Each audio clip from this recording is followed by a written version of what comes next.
On tonight's program, ladies and gentlemen, we have something that's going to make you sick.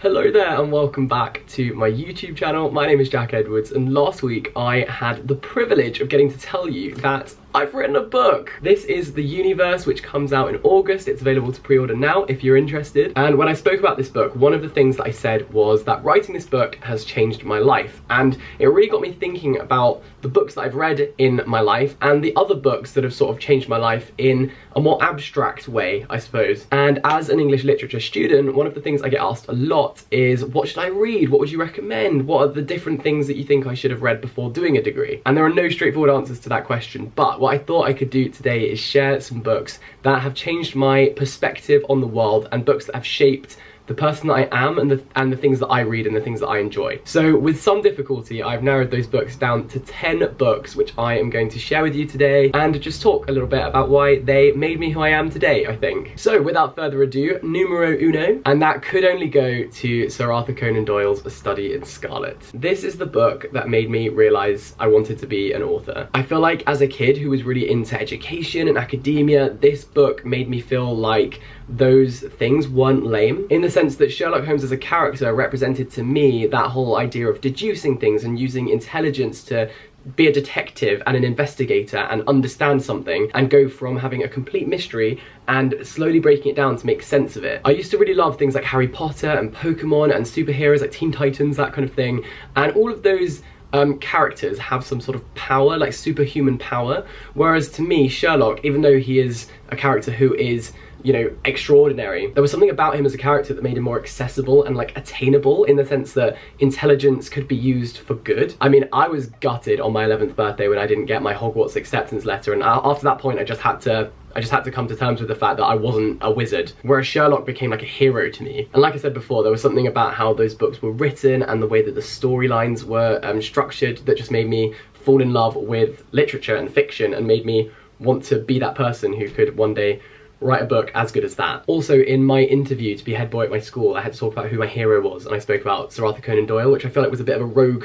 choice because most people chose like Stephen Hawking or like Olympians, and I was like, I just love Sir Arthur Conan Doyle. And I actually got the role, and one of the things that the head teacher said to me afterwards, that I was so true to myself and I spoke about someone who inspired me specifically, and that was kind of what shone through to them. So yeah, that book holds a very special place in my heart, I guess. Number 2 is To the Lighthouse by Virginia Woolf. This is the book that made me discover modernism and modernist thought. This is a book that I read in the second year of my English degree, and although I enjoyed it the first time I read it, I think I struggled with it a bit, and I loved studying it. It's split into 3 kind of sections, and the middle section is called Time Passes, and it's very abstract. There is no dialogue or characters really, it's just a house, an empty house, and time passing, like a war happens in the meantime. No spoilers, but some characters die, and it's one of those things where the more times I read it, the more I just find it incredible. It was also the first of Virginia Woolf's books that I read and unlocked her literary oeuvre to me, and I read this at a time last year where I was really struggling with my degree and balancing everything,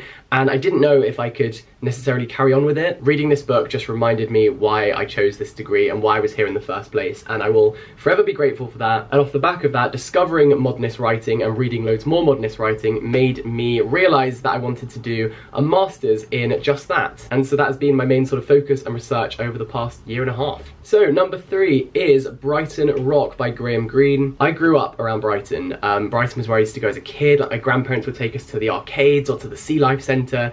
They'd save up all their pennies and we'd go to the slot arcade machines. It was just so much fun. Brighton is also where I went clubbing for the first time, where I used to go on nights out. Like, I went on my A-level results day night out there. So when I read this book, knowing that it was set in Brighton was always a winner to me. I read it last summer when I was working in China, and I'd been away from home for like 2 months, and I was feeling a bit homesick, and this just made me feel so much better, like being able to recognise the streets and where the movement was happening. I loved it. But the way that it sort of changed my life, I suppose, is that when I was reading it, all I could think about was how much I wanted this to be on a screen. And although it was made into a film at one point, I feel like a modern adaptation with this book as a TV show, kind of like Peaky Blinders, I think would be amazing. And the whole time I was reading it, all I thought was, I would love to be able to write a screenplay for this. Now, as pretentious and ridiculous as that sounds, and I'm not saying that I am the perfect person to write a screenplay for this book. For me, it was the point in my 3-year degree where I first started thinking about what I'm going to do with the degree that I've got after I graduate, and I would absolutely love to go into screenwriting. So regardless of whether I am ever given the opportunity of writing a screenplay for this book, it's something I would love to do. Number 4 is George Orwell's Animal Farm. George Orwell had to be in this list somewhere, right? It was actually very hard to make a decision between 1984 and Animal Farm, but I felt like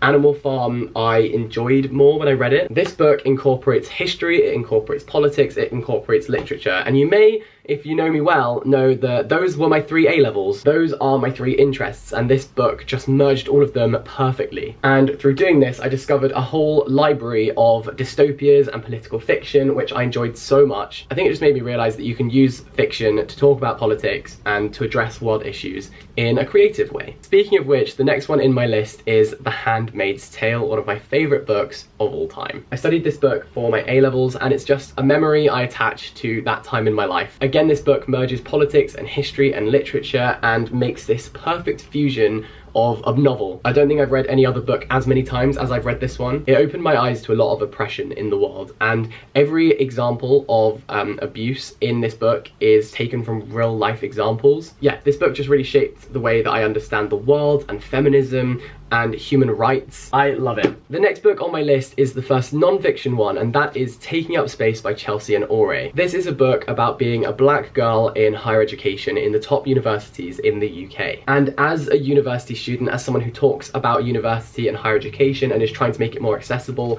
this was just vital reading. It is incredibly articulated. They just say things so well. And also as a literature student, as a university student, as someone who just loves books, it made me realise how white and Eurocentric all of the reading I had done prior to this had been, and as a result I emailed my department and asked if I could change some of my modules for my final year at uni and read some more diverse literature. It made me realise that I've never had a black lecturer in my whole time at university, and reading this just made me realise how damaging that could be for you if you didn't recognise anyone who taught your course, or you didn't recognise yourself in any of the books that you were reading. It just definitely made me check my privilege, and I would recommend this to anyone. Shortly after reading Taking Up Space, I read Americana by Adichie. The line that will always stick with me from this book is, I didn't know that I was black until I arrived in America. It's a book about identity, about nationality, about race, about gender, the experience of diaspora. One of the motifs in this book is black hair. It just changed my perspective on things that I'd never even considered, and I cannot recommend this enough. I spoke a bit then about how I changed modules, and one of the modules I changed onto was a module on South Asian literature. Now this is The Hungry Tide by Amitav Ghosh. This is the most recent addition to this list of books that changed my life and books that changed my perception on the world, and this is about subaltern life and subalternity in India. This is a truly beautiful book. It is so rich with symbolism and history and cultural heritage. It's led me to do a lot of research on India, the caste system, Hinduism, India's geopolitical history, and it's really made me think about what history we are taught and what history we deem worthy of knowing, and how language and nationality and class impact the way that we receive news. I think it's so vital that we challenge our worldviews, and this is a book that definitely did that for me. Number 9 on this list steps quite a bit further back in time, and that is Ovid's Metamorphoses. This book sparked my obsession with Greek and Roman mythology. That is such a rich tapestry of mythology, and this book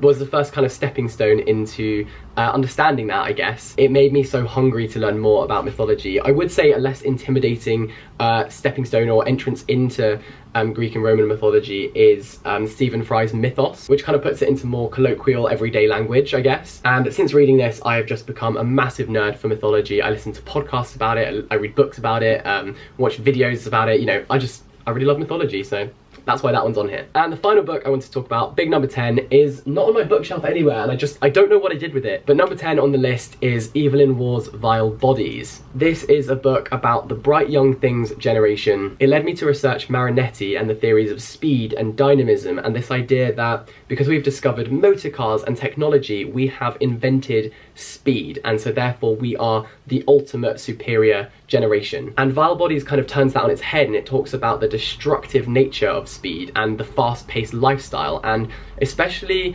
at the moment where this discussion about the media and celebrities and influencers is so pertinent and apt, and the way that the media and the people who engage with it are so quick to cancel people when they do things wrong, and what that can lead to and how detrimental it can be to the individual. It's crazy to me that Vile Bodies is set nearly 100 years ago and we still have the same issues. So to me, as someone who is a YouTuber and works in like the influencer industry, this landscape that the book presents is so recognizable to me. And yeah, the book I wish I had written is Vile Bodies, because I think it's just incredible. It's so fragmentary and dialogue heavy and funny and cinematic. It's very chaotic, which I relate to on a personal level. Yeah, it's an awesome book. So those are the 10 books that changed my perception of the world that we live in. I hope that you enjoyed hearing them and it might have given you some inspiration or some recommendations to go out and read. As I said at the beginning of this video, my book, The Universe, is coming out in August. I will leave the pre-order links down below if you did want to get your hands on it. And if you can't pre-order it at the moment,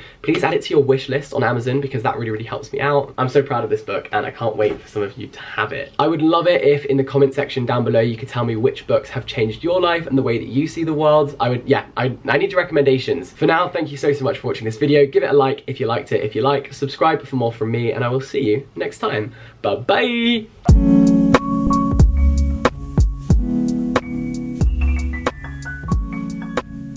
case I don't see ya, good afternoon, good evening, and good night.